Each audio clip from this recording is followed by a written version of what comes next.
Hello students, I hope you are doing well today. Today we are going to discuss history of psychology as a science. In the last lecture we discussed what psychology is and what are the key features of science.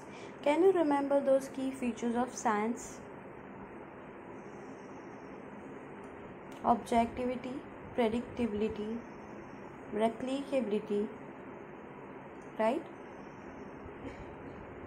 Okay, so in case if you have missed the last class, please go through those videos and you will understand what are the key features of this science. Today we are going to see history of psychology as a science, how this psychology has emerged as a science, and also in this chapter we are going to see that what were the difficulties psychology faced to become as a science. So let's focus on the history. Psychology begins as a branch of philosophy. So it was earlier in 1870s when psychology was a branch of philosophy. So psychology has emerged from philosophy in 1870s. Okay. After that, in 1879, psychology became a separate discipline. So this person, Wilhelm Wundt, is most important person when we talk about psychology because he was the first person to establish a lab in Germany at the University of Leipzig in 1817. So you have to remember his name when we talk about psychology. He was the first person to establish lab and in the year 1879 in Germany. Now we are going to see the various school of thoughts. Those are structuralism, functionalism, psychoanalysis, behaviorism, humanistic psychology and cognitivism. So all these are the school of thoughts. Now when I say school of thoughts means every psychologist have made up their perception differently for this term psychology. So we are going to see what are this perception or what are their school of thoughts. First one is structuralism. So structuralism was established by Wilhelm Wundt and his student Edward B. Titchener. He advocated structuralism. Now the structuralism works on the thought of conscious experiences like sensation and perception. So according to them, the behavior of the person or psychology as a field can be studied on the basis of the conscious experiences, okay, like sensation, perception. So whatever the person sees, on that basis his behavior is being judged, and that is known as school of thought or structuralism. Fourth one is functionalism. Functionalism was given by William James. He was called as father of American psychology and he emphasized on the study of human consciousness. So our mind is divided into three, that is conscious, subconscious and unconscious. So he emphasized on conscious experiences. Conscious is something which we are aware of and unconscious is something which we are unaware of. So according to William James, our behavior is something that is conscious experience. Okay. Fifth one is psychoanalysis. It is the most important branch of psychology or a school of thought we can say. It was established by Sigmund Freud. He is an Australian physician. Okay, so according to him, psychology is what? It is a study of unconscious mind. Like I earlier said, conscious mind is something we are aware of and unconscious mind is something we are unaware of. So according to Sigmund Freud, all our behavior is a result of unconscious mind or something which we are unaware of. Sixth one is behaviorism. Behavior is something which can be observed. For example, if I see that students are not interested in the class, then I will see them yawning or they are showing some kind of body language which shows me that they are uninterested, and that behavior is observable, right?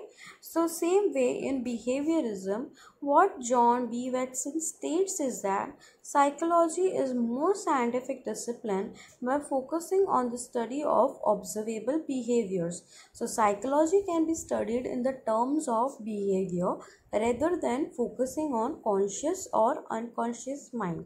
So he declined the functionalism, structuralism, and psychoanalysis. According to John B. Watson, psychology could be a scientific discipline if it focuses upon observable behaviors.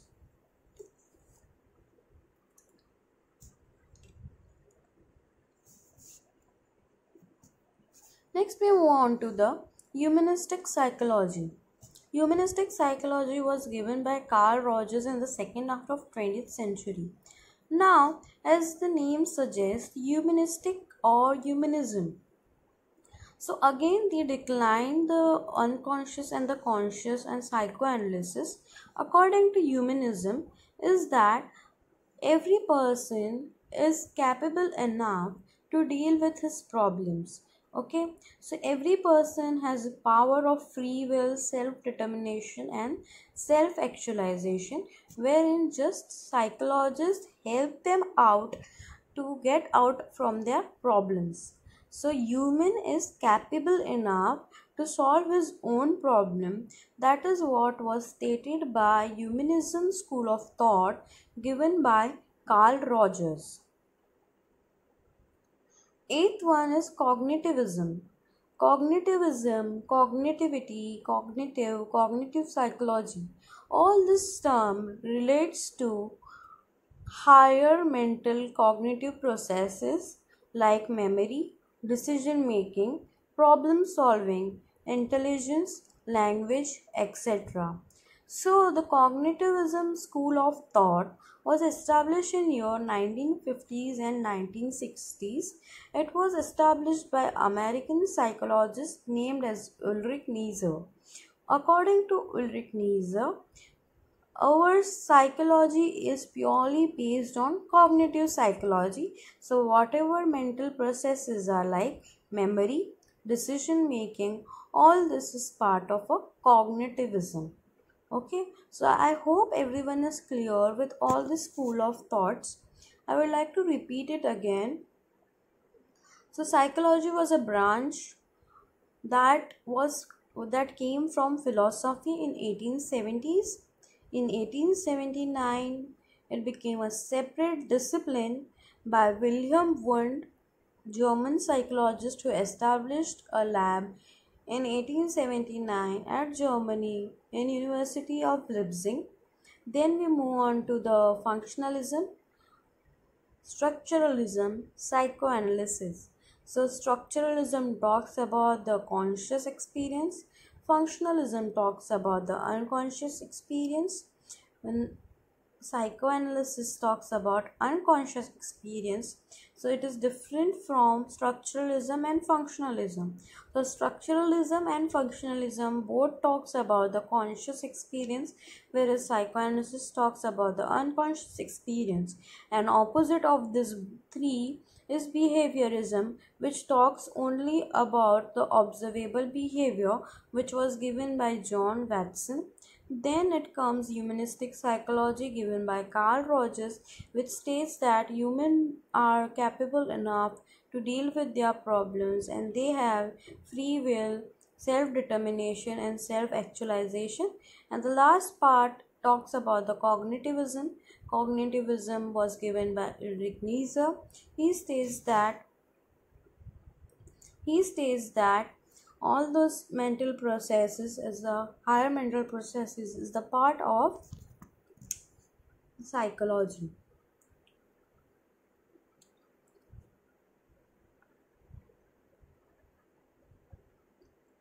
Now activity 3, this link you have to go, that is verywellmind.com psychology schools of thoughts. If you go on this website, you will get a clear idea of all the school of thoughts that I recently explained you. Next, we move on to the very important part of this chapter, that is research methods in psychology. Now, since psychology is a branch which deals with humans, the research methods are quite different in psychology. And to any field, if there is a growth or progress in any field, it is just because of the researches that are taking place. So if we do researches, we come to know many new things about it. So research plays a very important role in any discipline. And when we talk about psychology, since it is dealing with the human behavior, it has separate kind of research processes. So now we are going to first focus upon experimental method. Now, experimental method is one of the most scientific method used for studying the behavior. It is almost same like an experiment we do in the lab, but over here the apparatus is not the real apparatus, it is the humans that we are dealing with. So there are of course slight changes in this experimental method, right? So in this experimental method, there are 6 steps that we are going to focus upon. First one is identifying the problem. So for example, if we want to see why the students in the class are disinterested, or why in which subject they are most interested. So this could be we are trying to find out the solution to the problem. Then would be the developing the hypothesis. Like I said, hypothesis is a tentative statement. Okay, so we are giving a possible solution to the answer or the problem, right? So if we say that students are much more interested in doing the activities rather than listening the lectures, like they are interested to perform those activities rather than doing the lectures. So hypothesis would be that students are much more interested in doing the activities. So this is the possible solution that we have found out to the problem. Selecting an experimental design and standardizing the experimental procedure.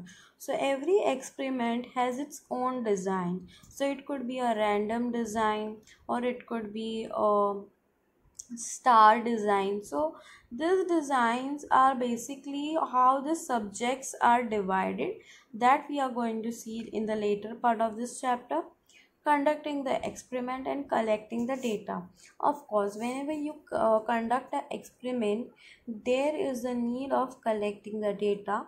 Unless the data collection is not done, unless you don't write it down the data, you won't be able to analyze it.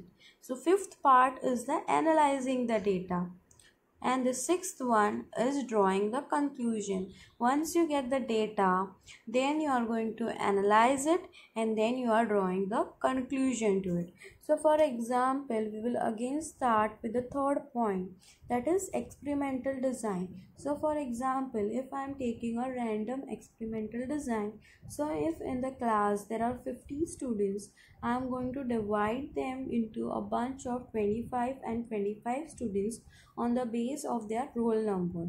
So I will divide them according to the odd and the even.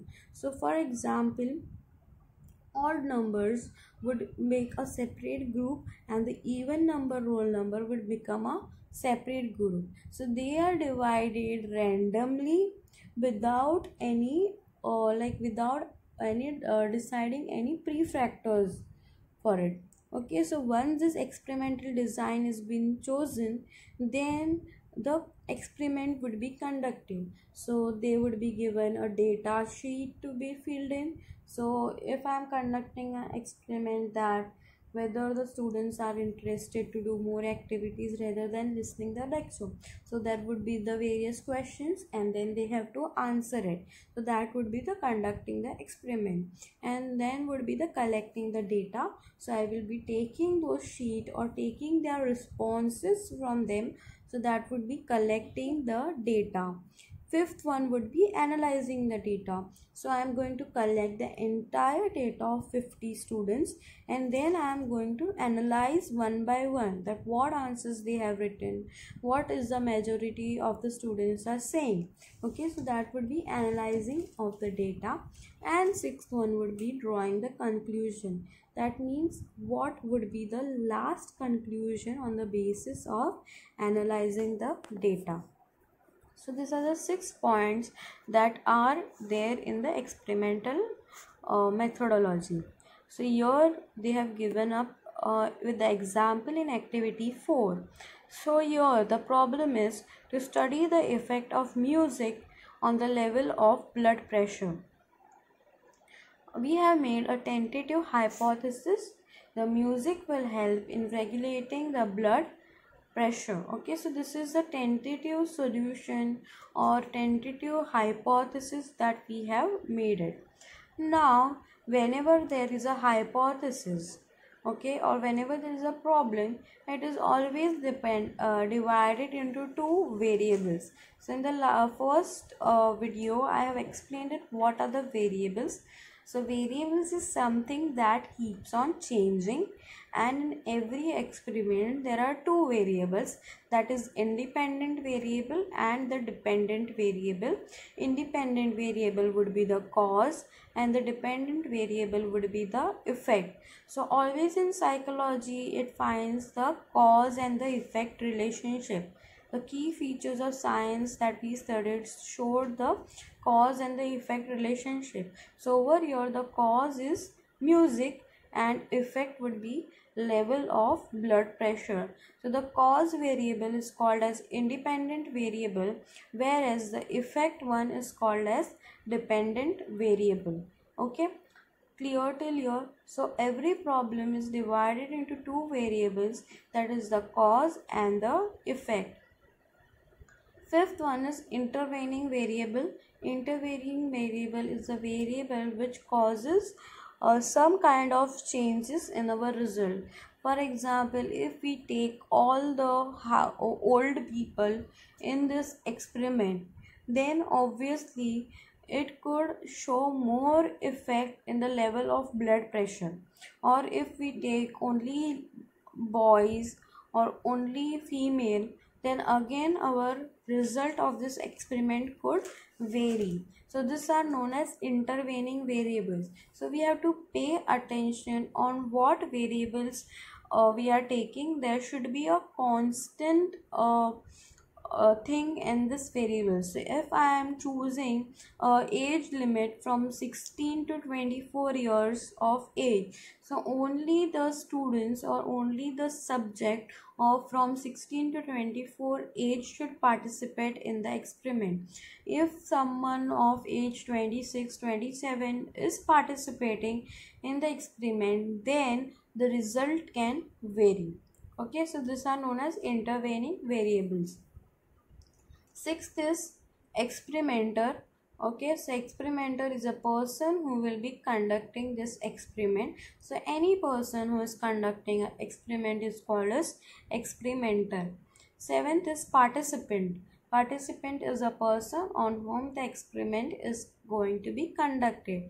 For example, students, family, friends, etc. जिन पे हम experiment we are going to conduct is known as a experimenter. So these are the key features of experimental method. We are going to see some of the important features experimental method can be explained as follows. So experimental method is one of the most objective method of collecting data. Objective method means it is a clear enough method to collect any kind of data. So we know if 50 students are answering, we have the data of 50 students. So it is very transparent enough. It enables accurate observation in controlled conditions. So I know that students are sitting in the class and that class is in the controlled environment. No one is going home and answering the questions, or no one is getting influenced by any other person. So those conditions are in the controlled environment. It is in the hand of the experimenter. Then experimental method helps in finding out the cause and effect relationship between two or more variables. So over here in the experimental method does what? It's always find the cause and the effect relationship between two variables, that is independent or dependent variable. Now over here they have given here two or more variables. So it is possible over here that dependent variable can be of two types. So over here they have given level of blood pressure. I can add one more variable to it, is a level of heart rate. Okay, so music will help in regulating the level of blood pressure and level of heart rate. So what will happen over here? We will have one independent variable and two dependent variables. Okay, the findings of experimental method are verifiable. Obviously it is verifiable. How it can be verifiable? Can you think about it?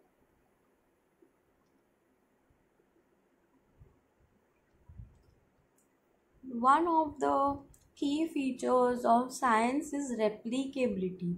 So in replicability we have a steps, and that those steps if someone else follows, then it is going to give the same result. So over here also in the experimental method, if someone follows this 7 steps in a similar way where the experiment was done earlier, then it can be find that it is verifiable. So it is going to give the same result if one person has performed all the steps similarly the other person performs, then it is going to give the result similar. So thus it is verifiable. Okay, so I hope everyone is clear with the first method of psychology research method, that is experimental method. Now in the next class we are going to see the correlational method and the survey method. If you have any doubts, you are free enough to contact me and ask your doubts. Thank you so much. Have a great day.